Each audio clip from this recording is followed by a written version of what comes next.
भारत में digital transaction जितनी तेजी से बढ़े हैं उतनी ही तेजी से ऑनलाइन फ्रॉड के मामले भी सामने आए हैं।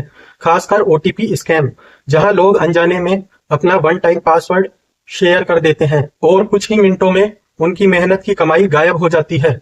अब ऐसे पीड़ितों के लिए भारतीय रिजर्व बैंक आरबीआई ने राहत भरी घोषणा की है। आरबीआई ने कहा है कि छोटे मूल्य की धोखाधड़ी यानी 50,000 रुपए से कम के मामलों में ग्राहकों को 25,000 रुपए तक का मुआवजा मिलेगा।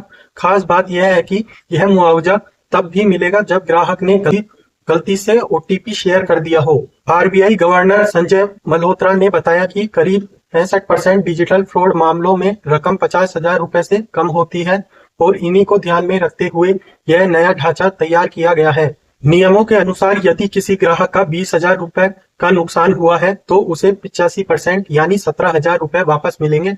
वहीं अगर नुकसान 50,000 रुपए का है तो अधिकतम 25,000 रुपए तक ही भरपाई होगी। बाकी 15% राशि ग्राहक और बैंक मिलकर वहन करेंगे। यह मुआवजा आरबीआई के depositor education and awareness fund से दिया जाएगा। हालांकि यह सुविधा जीवन में केवल एक बार ही मिलेगी, यानी किसी ग्राहक को ओटीपी स्कैम या छोटे डिजिटल फ्रॉड में मुआवजा सिर्फ एक बार ही मिलेगा। आरबीआई ने साफ किया है कि यह राहत तब ही दी जाएगी जब ग्राहक की ओर से कोई दुर्भावनापूर्ण इरादा न हो।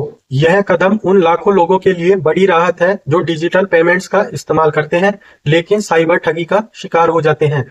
अब तक ऐसे मामलों में पैसा वापस मिलने की उम्मीद लगभग न के बराबर होती थी। आरबीआई का यह नया नियम न सिर्फ ग्राहकों का भरोसा बढ़ाएगा बल्कि डिजिटल लेन देन को और सुरक्षित बनाने में मदद करेगा। एक बुजुर्ग व्यक्ति जिसे ऑनलाइन पेमेंट्स की ज्यादा समझ नहीं होती, किसी कॉल पर ओटीपी बता देता है और उसकी पेंशन का पैसा गायब हो जाता है। पहले वह पूरी तरह लाचार होता था, लेकिन अब आरबीआई का यह कदम उसके लिए उम्मीद की किरण है। यह नियम आम लोगों को यह भरोसा दिलाता है कि अगर वे गलती से भी ठगे गए तो पूरी जिम्मेदारी उसकी जेब पर नहीं आएगी। अगर आपको यह जानकारी अच्छी लगी हो, आपके काम की लगी हो, तो इस वीडियो को लाइक करें, शेयर करें, कमेंट करें और चैनल को सब्सक्राइब करना न भूलें। मिलते हैं अगले वीडियो में। Thank you.